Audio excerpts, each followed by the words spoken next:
Do you experience ringing in the ears? If you do, you're not alone, because 1 in 10 New Zealanders suffer from the irritating condition known as tinnitus.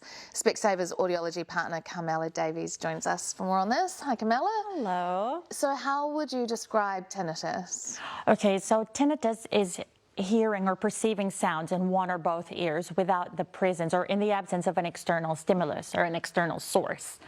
So it's more widely known as ringing in the ears, but what people probably don't know is it can be humming, whooshing, roaring, pulsing, and some people even call it cicadas in the ears. I don't know if you've heard of that before. So just like a constant noise that's not actually coming from anywhere. That's right. Is it constant?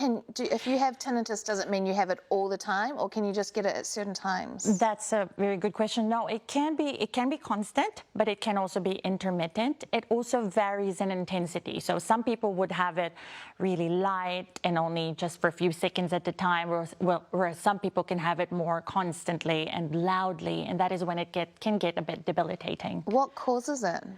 That's another good question because tinnitus is very complex. So there's no one thing that we can pinpoint that causes it. But the most common one that I encounter as an audiologist is hearing loss. So very likely if someone has tinnitus, they might have hearing loss. It's not always the case, but that's one thing that's good to find out. You know, so sometimes if you've gone, trust me, it's been a while since I've been to a concert, but if you've been to a concert back in the old days, Yes.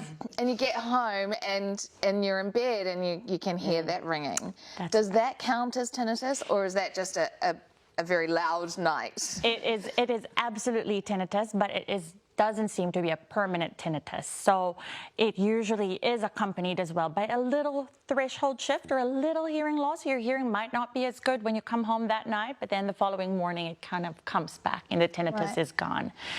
So how do you check for this? Because how do you know what's in someone's If someone ears? has tinnitus, I think the more important focus would be whether it does affect your day-to-day life or not. So that's the main thing, because most people who have it can usually live with it.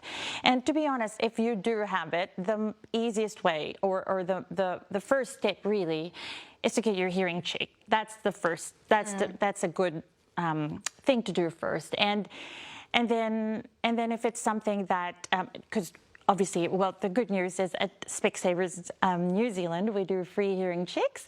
And I say it's easy because it's only 15 minutes and you see a qualified audiologist, and it's free. So it's 15 minutes, it's free, get your hearing checked. And then your audiologist will then move it along. So for example, if it's not hearing loss, and we can find out possible cause, and then go from there.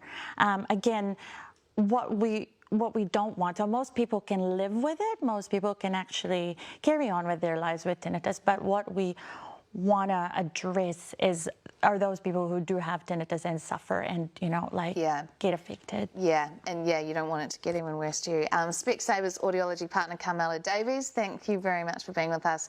Thanks to our partners at Specsavers.